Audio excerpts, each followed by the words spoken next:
40 Ahadith. Hadith 1. Who is the best person? Uthman radiyallahu anhu says that Rasulullah sallallahu alaihi wasallam said, "Best among you is the person who learns Al-Quran and teaches it."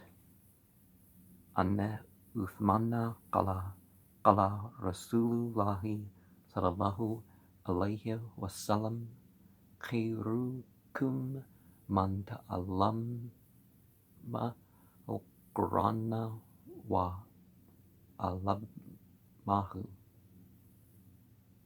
And okay, without reading the whole chain, we got Bukhari, Abu Dawood, Tirmidhi, Nisa, Bin Majah,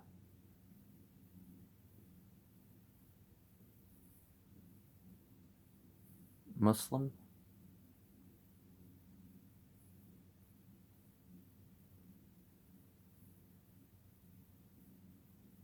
Musalama. Okay, in most of the books, this hadith is quoted with the word "and" between the learns and teaches as above. Thus, the greatest reward would be for him who learns Al-Quran and therefore teaches it to others. But in some of the books, this hadith is narrated with the word "or," in which case the meaning would be, "The best among you is he who learns Al-Quran or teaches it." According to this version, the reward is general, i.e., equally great whether one learns it himself or teaches it to others. Thus, it would be equally virtuous for both. Al-Quran is the basis of the religion of Islam, and on the preservation and spreading of Al-Quran depends on the very existence of this faith. Hence, the fadilah of learning and teaching Al-Quran is self-evident and does not need further explanation. There are, however, various degrees of excellence. The highest is to learn Al-Quran along with its meanings and purpose, while the least is to learn reciting its words only. The hadith mentioned above is supported also by another saying of the Nabi sallallahu alaihi wasallam, as reported by Sa'id ibn Sulaim rahmatullah radiyallahu anhu. If a person who has acquired knowledge of Al-Quran considers another person who has been gifted with something else to be more fortunate than himself, he has shown disrespect to the blessings of Allah bestowed upon him on account of his learning of Al-Quran. It is evident that since Al-Quran, being the word of Allah, is superior to all other discourses as mentioned in some of the Ahadith quoted later, its reading and teaching must be superior to everything else. Mullah al-Bari quotes from another hadith that whoever acquires the knowledge of the Quran stores the knowledge of the Nubuwah in his forehead. Sahal al-Tustari rahmatullah says that the proof of love for Allah is the existence of love for the word of Allah in one's heart. In Sharh al-Ihya, the list of people who will be given shelter in the shade of Arsh on the fearful day of Qiyamah includes those persons who teach Al-Quran to the children of Muslimin, and also those who learn Al-Quran in their childhood and are devoted to its recitation when grown up. Now, people who learn it in their childhood and abandon it tend to not learn it, not memorize it, but some of those go back. I've met a guy who, I met an African American who learned the Quran, but when he got older, he abandoned it. But he was picking it back up. Hadith 2, blessings of recitation of Fadail of the Word of Allah. A lot of people try to go over the Quran once a month. He was trying to go over it twice a month, and that was helping him in his memorization.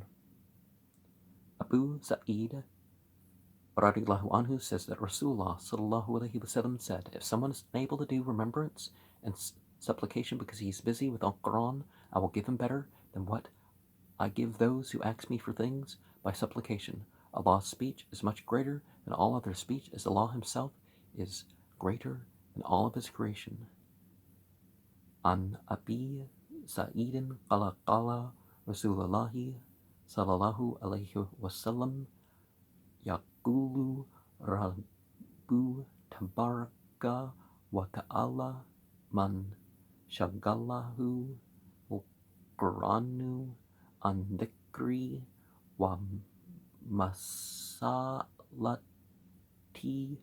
a'taituhu afdala ma'u a'ti'a sa'ilina wa fadlu kalamillahi ala sa'iril kalame ka fadlillahi ala khalqihi rawahu Tirmidhi wa Darmi wa Baiki wa in fi Turgabe. In other words, compared to those who are begging favors of Allah, He will surely confer some better reward on a person who remains so occupied with committing a grand memory or learning and understanding it that he hardly gets time for supplication. It is commonly known that when a man distributes sweets or something else among others, a share is set aside for the person who cannot attend to the functions because some other task has been given to him by the distributor himself. And another saying, in the same context, it is mentioned that God will give such a person a better reward than what He would give to other grateful servants. Narration. Hadith 3, rewards for 2, 3, and 4 ayat. Uqba ibn Amar radiallahu anhu said that Rasulullah sallallahu alayhi wasallam came to us while we were on the Sufa. He asked us, who would like to go to Bhutan or Aqiq every morning and come back with 2 she-camels, with 2 fat humps, without sinning, and without being unkind to relatives? We said, we would all like that, O Messenger of God. He said, then why do you go to the masjid to the place of prostration every morning and learn? Then why don't you go to the mosque every morning and learn or teach 2 verses from God's book? To learn or teach 2 verses is better than 2 she-camels. 3 is better than 3, and 4 is better than 4, and that many camels. An Uqbatan bin Amirin qala kharaja Rasulullahi sallallahu alayhi wasallam wasallama wa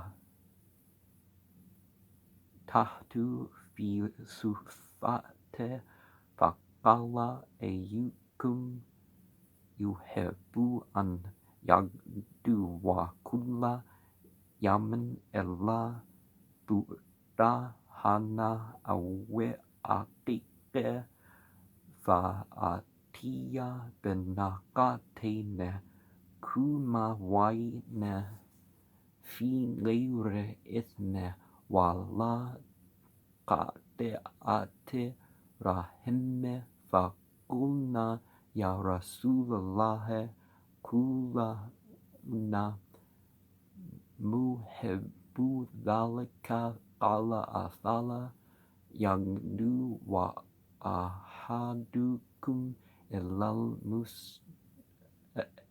masjidil fa'u'alan wa yaqra ayatayn min kitabillahi khairun lahu min naqatayn wa thalathun khairun lahu min thalathin wa arba'un khairun lahu min arba'in wa min a'dadehinna min al-ibillah.